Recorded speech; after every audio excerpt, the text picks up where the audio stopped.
Everybody clap or pack your bags. That's the sentence one former lighting tech says was printed in bold across page 1 of the 2024 tour handbook. The rule was blunt. The moment Katy Perry stepped through any doorway, rehearsal hall, green room, catering tent, everybody on payroll had exactly 3 seconds to jump to their feet and applaud. Miss the cue twice, the tech claims, and management would quietly pull you from the next city's call sheet. Validation at 85 decibels, he calls it. You didn't just work a pop show, you served a kingdom. The demand feels surreal in 2025. Because outside those backstage walls, the applause has thinned to a murmur. A decade ago, the world clapped willingly. Teenage Dream tied Michael Jackson's record with 5 #1 singles. The Super Bowl halftime sharks spawned 1,000 Halloween costumes. Stadium speakers boomed roar into night skies from Sao Paulo to Singapore. But rewind no farther than this spring, and you'll find Lifetime's tour seats on resale for $29. Less than a hoodie at the merch stand. In Dallas, entire upper bowls were draped with black cloth, while floor tickets hovered below the price of parking. Cheap seats were only the first red flag. Vegas lit the next one brighter than neon. When Resorts World Las Vegas announced Perry's Play residency in late 2021, executives bragged it would be the Strip's new anchor attraction, shelling out a reported $750,000 to $900,000 per night. After a bidding war with Caesars, the set pieces were colossal. A 30-foot toilet that flushed dancers into sight, animatronic cats, an LED-lit snail.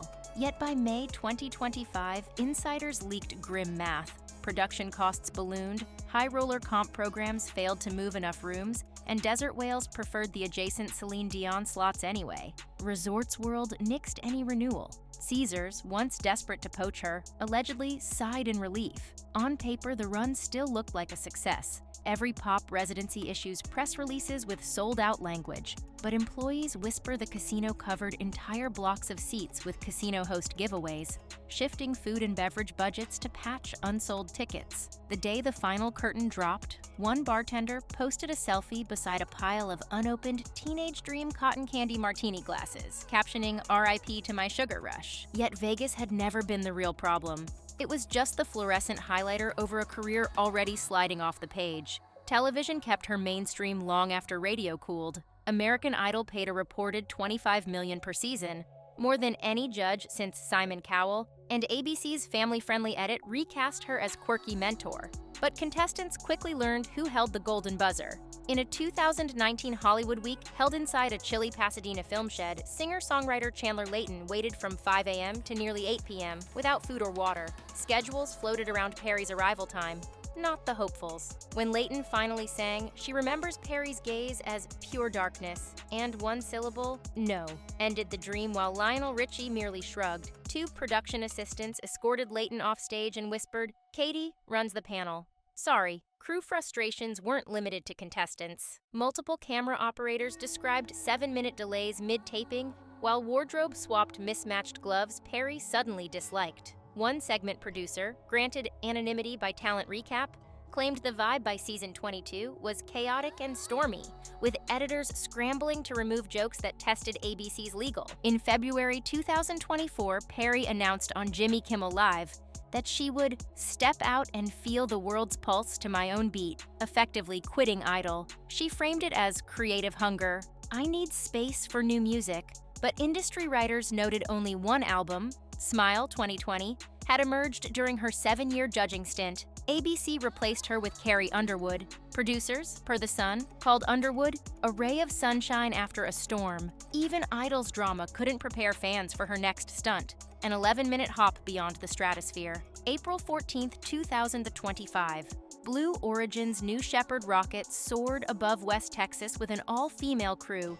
TV titan Gayle King, philanthropist Amanda Nguyen, journalist Lauren Sanchez, 3 STEM trailblazers, and headline magnate Katherine Hudson, better known as Katy Perry. The flight lasted 11 minutes, crossed the Carmon line at 62 miles, and sprayed social feeds with zero-G selfies. Perry floated mid-cabin, warbling Louis Armstrong's "What a Wonderful World" into the live stream mic, her sequined flight suit glittering like a disco ball in microgravity. The internet's response? Brutal. Climate activists blasted the carbon cost, music fans mocked the optics of spending rocket fuel to sell concert tickets, Even longtime Katy Cats sighed that the stunt felt 2013 in 2025.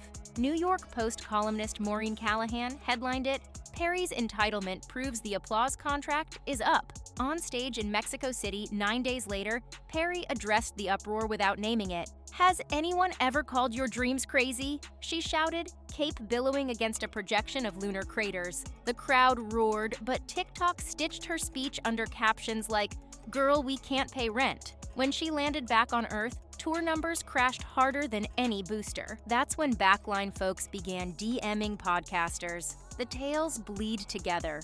A wardrobe seamstress forced to delete an Instagram story because the lighting revealed set secrets. A social media handler told to unfollow Billie Eilish, lest the algorithms confuse the brand. An audio engineer who claims he was replaced mid-leg after forgetting to stand during a pre-show pep talk. The same engineer says management tracked crew posts, flagging anyone who failed to share Lifetime's tour promo graphics within 48 hours. It felt cultish, he admits, like clap in public or vanish. Backup singer Malik Porter recalls a rehearsal when he simply said a new mid-tempo ballad felt different. Perry allegedly snapped, "Well, it's not for you," turned on her heel, and rehearsal halted while producers huddled. Porter avoided Instagram entirely that cycle.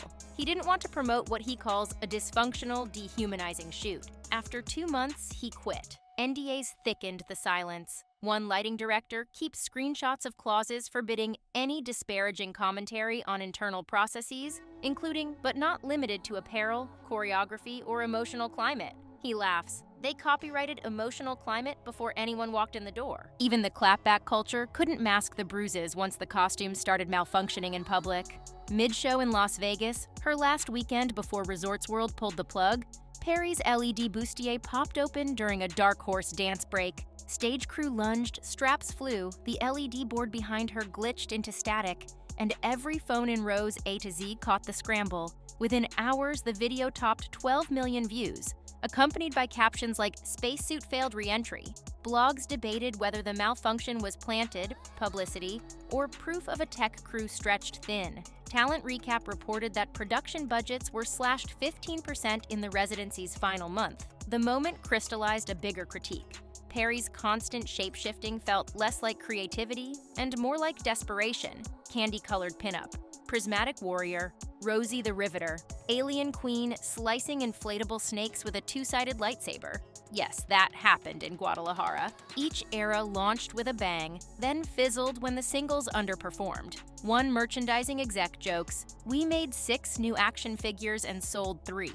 Industry analysts point to brand drift. Fans can't track an identity long enough to care. The most liked comment on her recent IG reel, 14,000 hearts, reads, "Sis, who are you this time?" I blinked. But to understand why identity crises matter now, zoom out to the entire pop economy collapse. If Katy's nosedive were isolated, we'd call it personal mismanagement. Instead, she's the loudest alarm in a larger extinction event. Across the industry, the stadium middle class is vanishing.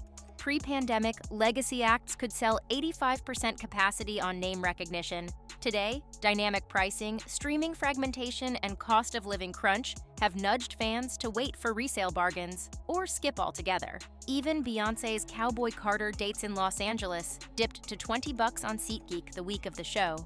Concert economist Gary Bales claims genre-agnostic megastars, Swift Bad Bunny, will still move 6 sellouts. But everyone else is fighting for scraps. Add spaceflight memes or clapping rumors, and your margin evaporates. Perry's tour overhead, flying orbs, oversized puppets, real-time AR filters, risks millions if 50% of seats go empty. Promoters respond by downsizing to arenas, but that defeats the spectacle brand she built. Label crunch follows. Last winter, Capitol Records quietly dissolved part of its pop promo division, citing priority realignment. Translation: fewer radio campaigns, stricter ROI. When Perry's lead single Martian Heartbreak stalled at number 41, even die-hard fans admitted playlists sounded like 2014. If the product is nostalgia, the pitch must be humility, not holograms. Yet humility is the one costume she's never worn. The receipts are piled high.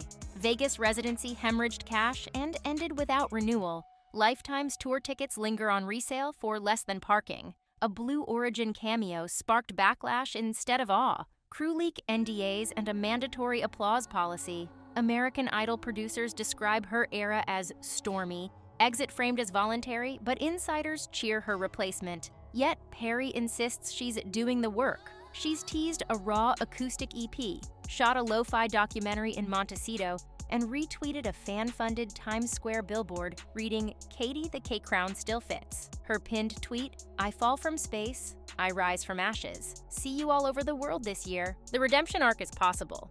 Madonna turned Odo 5 ridicule into sticky and sweet triumph. Britney's memoir outsold expectations. Miley flipped MTV chaos into Grammy gold. The catch? Each comeback required vulnerability. In 2025, fans binge-watch unfiltered TikToks. They scroll past polished brand deals. If Perry sheds the Candyland armor and speaks plainly about ego, exhaustion, maybe even that clapping rule, there's room for curiosity, but every day she doubles down on spectacle. TikTok tacks on another meme. Analysts warn cultural patience is shorter than a new Shepherd freefall. So here's the real cliffhanger. Does Katherine Hudson finally fire her glitter cannon one last time? Or does the girl who once sang "Karma's a bitch and I keep receipts" turn the receipts inward and write the rawest music of her life?